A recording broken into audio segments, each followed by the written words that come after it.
जय भीम। सब ज्यादातर हमारे वरिष्ठ साथी है, कुछ फेसबुक पे लखनऊ जिनसे आज मेरी मुलाकात हो रही है, लेकिन फेसबुक पे साथ साथियों आज कोई एकेडमिक बहस नहीं है कि मैं व्यवसाय से शिक्षक हूँ, हिंदू कॉलेज दिल्ली विश्वविद्यालय में पढ़ाता हूँ और लंबा बोले की 1 घंटा बोले की याद है, लेकिन मुझे 10 ही मिनट कहना है। इसलिए पंच लाइन से कुछ मोटा मोटी बात जो मेरे एकेडमिक ट्रेनिंग से और जो मैं समाज में घूमता हूँ, जो सीखता हूँ, उससे जो समझ बन रही है वो आपके सामने रखूंगा और एकदम विषय वस्तु पे ही मैं फोकस करूंगा।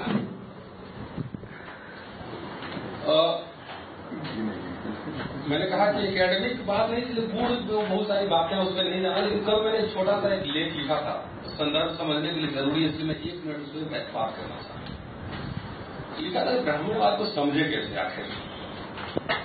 तो मेरा एक समाजशास्त्रीय नजरिया ये था कि जब आप ब्राह्मणवाद कहते हैं तो ब्राह्मण को नहीं कहते हैं, और आपको इनकाउंटर करने के लिए कई ऐसे लोग भी आ जाते हैं जो कि ब्राह्मणवाद में 2 या 3 श्रेणी में होते हैं। लेकिन जब दलित को गाली तो सबसे ज्यादा पड़ती है, वो बोलते हैं चूड़े जमाने गाली देना, तो हम लोग क्या समझते हैं, हम लोग उसको जाति के संदर्भ में समझते हैं कि चूड़े और चमाए वो का है। लेकिन अभी इसको गौर से समझिए, यही खेल है, साजिश है कि जिसको आप जाति समझते हैं उसको गाली देने वाले वर्ण समझते हैं, वो दलित पिछड़े मन सबके लिए वही गाली देते हैं। तो खेल तो यही पे है कि वर्ण और जाति का जो अंतर है, हम लोग उसको जाति में समझते हैं, रूलिंग क्लास जो है वो उसको वर्ग में समझता है और सबको एक समान रूप से वही गाली देता है। लेकिन हम लोग उसको जाति समझ के अपने अपने घर में बैठ जाते, मुझे नहीं कहा। जिस दिन हम ये समझ लेंगे कि वो जाति को नहीं वर्ण को बोला जा रहा है, उस दिन आपकी बहुत सारी समस्या ऐसी ही सॉल्व हो जाएगी, क्योंकि जैसे ही गाली पड़ेगी हम लोग सब वहां इकट्ठे हो जाएंगे अपनी अपनी जातीय पहचान और अस्मिता को छोड़कर। मैं कल रात में मुझे खबर मिली कि भाई लखनऊ में आग लगी है, तो मेरे कुछ मित्र हैं वहां, मैंने कहा कि जरा जाकर आप वहां पे फोटो हमको भेजिए, क्या स्थिति है। तो वहां गए, वहां मानवर काशीराम इको पार्क बनी है, उसके पीछे गन्ने का कुछ खेत है और वहां से आग लगते लगते, जहां तक मुझे अब तक पता है, अब कुछ फोटो में आएंगे लेटेस्ट, कि शायद वो पार्क में भी आग लगी है अंदर। मैं उम्मीद करता हूं कि यह घटना हो, मैं उम्मीद करता हूं, साजिश भी हो सकती है, घटना भी हो सकती है, लेकिन आशा ये करते हैं घटना ही। लेकिन देश में आज जिस तरह के हालात हैं उसमें ये घटना बार बार हो सकती है।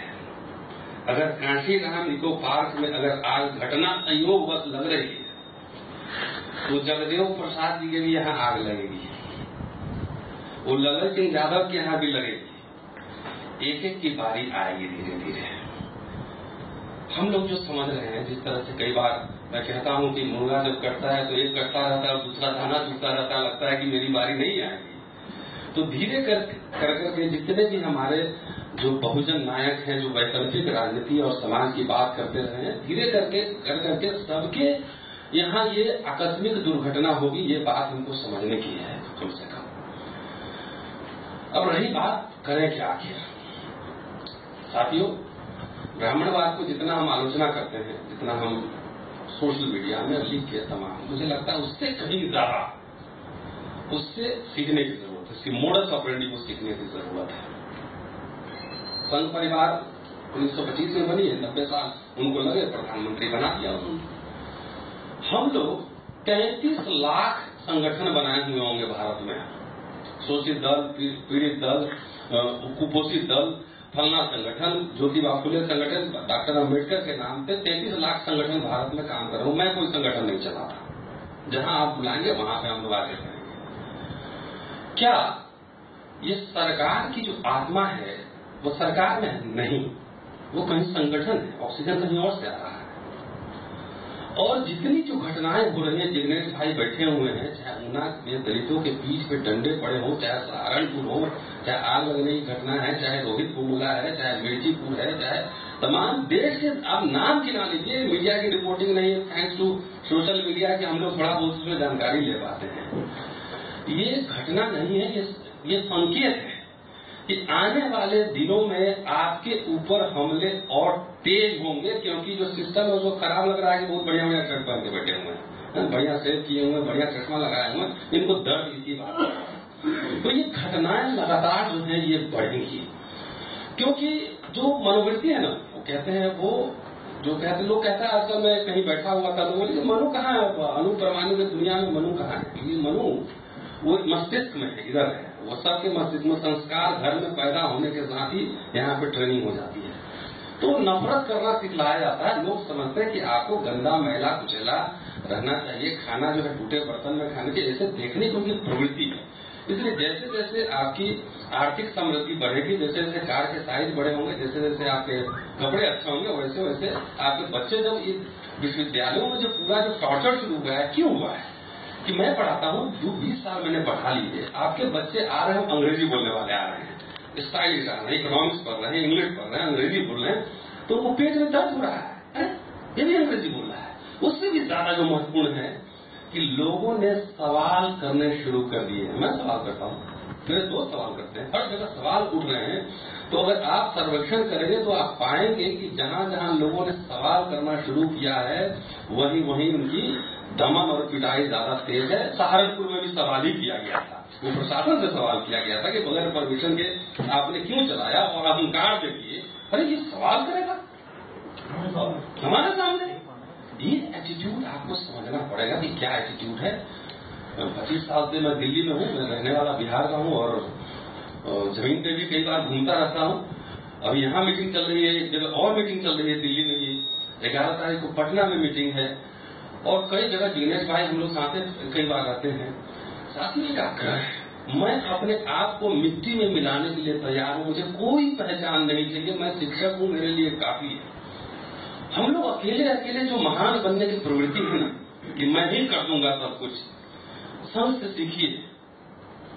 इतने सैकड़ों में कई मेरे दोस्त हैं संघ में जो बगैर नाम लिए हुए, बगैर पहचान के अपने जेब से लाख रुपया खर्चा करते हैं, हवाई जहाज में घूम के अपने संगठन का प्रचार करते हैं।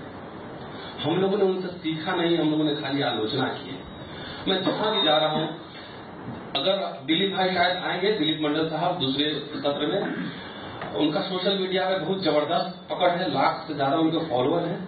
आज का एजेंडा अगर यही हम बना लें कि जितने संगठन काम कर रहे हैं, 33 लाख संगठन होंगे कम से कम, उसमें सब लोगों को कॉन्टैक्ट किया जाए, उनके नाम, संगठन के नंबर लिए जाए, और उनके अध्यक्ष और उनके सेक्रेटरी हैं उनको बुलाया जाए।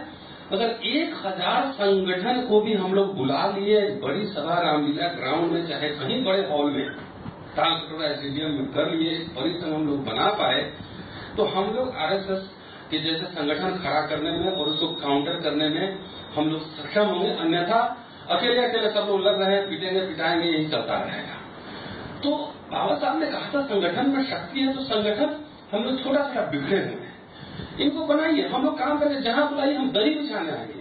अपनी व्यक्तिगत महत्वाकांक्षा को दबाइए। मिट्टी में जब तक एक पीढ़ी हमारी मिट्टी में नहीं जाएगी, जब तक नींव में नहीं जाएगी, तब तक हम लोग इज्जत और स्वाभिमान से हमारे आने वाली पीढ़ी कभी जी नहीं पाएगी।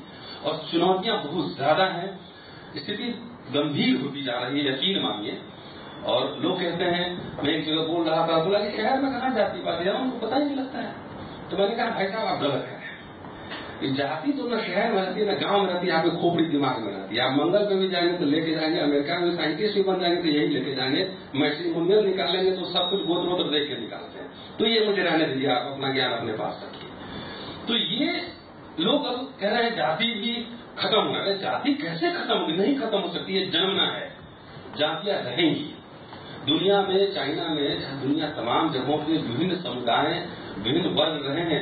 ये आप मान लिया, मैं नहीं मानता हूं कि मैं जाति नहीं मानता, मेरी जाति खत्म हो गई, लेकिन मेरे मानने से क्या फर्क पड़ता है? वो जो सिस्टम में बैठी उनकी जाति जो है, मुझे तो वही मानेगा। हमारे पास चुनौती जो है, सबसे बड़ी चुनौती ये है कि ये विभिन्न जातियां किन शर्तों पे समाज में रहेगी। ये है महत्वपूर्ण प्रश्न कि बराबरी के साथ रहेगी, समानता के साथ रहेगी, आंख में आंख मिला के बात करने के तरीके से रहेगी, कि डर के, सहम के, अपमान के साथ रहेगी। ये है मुख्य चुनौती। तो जो लोग ये कह रहे हैं उनकी अपनी समझ है, वो खत्म करते रहे, लेकिन मुझे नहीं लग रहा है कि ये खत्म होने वाली है। बिकॉज वर्ग आप बदल सकते हैं, राष्ट्रीयता बदल सकते हैं, धर्म बदल सकते हैं, लेकिन जातीय पहचान ये जन्मना है, जन्म के साथ ही गर्भ धारण के साथ और देहावसान तक वो बनी रहती है।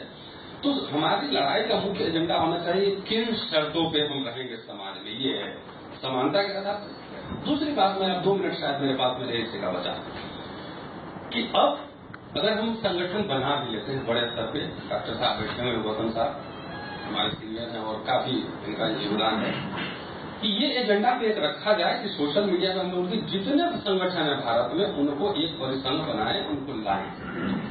दूसरा जो चुनौती है राजनीतिक प्रश्न है कि हमारी लड़ाई सिर्फ सामाजिक ही नहीं, राजनीतिक लड़ाई है, पॉलिटिकल बैटल है कि वर्तमान में जो पार्टियां हैं तथाकथित सामाजिक न्याय और धर्मनिरपेक्षता की राजनीति करने वाली, क्या हमारे इंटरेस्ट को प्रोटेक्ट करने में सक्षम हैं? ये सवाल हमको अपने नेताओं से, अपने राजनीतिक दलों से ये पूछना चाहिए। अगर वो सक्षम है तो फिर मुझे क्या कहना।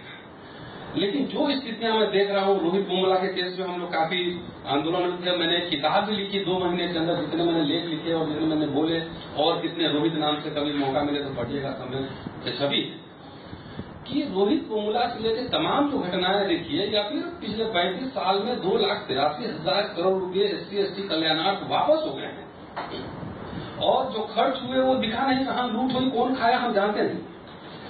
तो इतने जब हो रहे हैं और 130 हमारे सांसद बैठे हुए हैं पार्लियामेंट में, अगर वो मुंह पे दही जमा के बैठे हुए हैं तो मुझे लगता है, मेरी व्यक्तिगत राय है कि आने वाली पीढ़ी से हम एक राजनेताओं की, एक भविष्य के नेताओं की एक पूरा दस्ता तैयार करें, वैसे दलित, आदिवासी और पिछड़ों की जो संसद या विधानसभा में जाए तो सिर्फ हाथ उठाने, मुंह फुकवाने तक बिहार में बोलते हैं, मुंह में दही जमा कर बैठता है, हाथ उठाने नहीं जाए और विभिन्न मुद्दों पर बहस करे, वो दिए वाला नेता नहीं हो। और उसके लिए मुझे लगता है हमको हमारी पीढ़ी तक को भी मिट्टी में मिलाना पड़ेगा, तब हमारे वैसे लोग आएंगे जो डॉक्टर अंबेडकर की परंपरा, जो पढ़ लिख के, इकोनॉमिक्स पढ़ के, पोलिटिकल साइंस पढ़ के, अंग्रेजी पढ़ के संसद और विधानसभाओं में जाए और सवाल करें और बोले। ये हमारे पास 2 चुनौतियां अभी फिलहाल है कि एक तो हमें तैयार करना है कि क्या हम कन्फेडरेशन बना सकते हैं, जितने सारे संगठन लाखों लाख संख्या में। दूसरा कि राजनीतिक प्रश्न है, अगर हमारे नेता अगर नहीं कर रहे तो कन्फेडरेशन बना के सारे नेताओं के पास चले। जिग्नेश का एक बढ़िया आइडिया था, ये ग्लूकोन की, एक बिस्लेरी का पानी, एक गिलास लेके जाएंगे, भाई कमजोर हो गए हो तो जरा सा ये ग्लूकोज पियो, मुंह भी खोल लो थोड़ा कभी कभी। और नहीं तो आने वाले हैं, गुजरात में चुनाव है, 19 में लोकसभा चुनाव होंगे, 20 में बिहार में चुनाव होगा, कई प्रदेशों में चुनाव होगा। और हम लोग, मेरी व्यक्तिगत मान्यता की कोशिश है कि एक नया राजनीतिक विकल्प भी हम लोग पेश करें। नहीं तो इन राजनेताओं ने मुझे बंधुआ मजदूर समझ लिया है, चाहे जो भी नेता हो।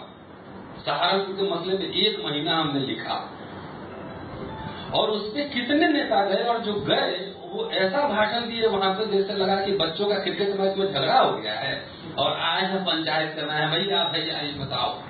अरे भाई, अगर सर्वजन है तो आपको ये बताना पड़ेगा हमारे लोगों को, बहुजन को, कि आपके राजनीतिक शत्रु कौन है।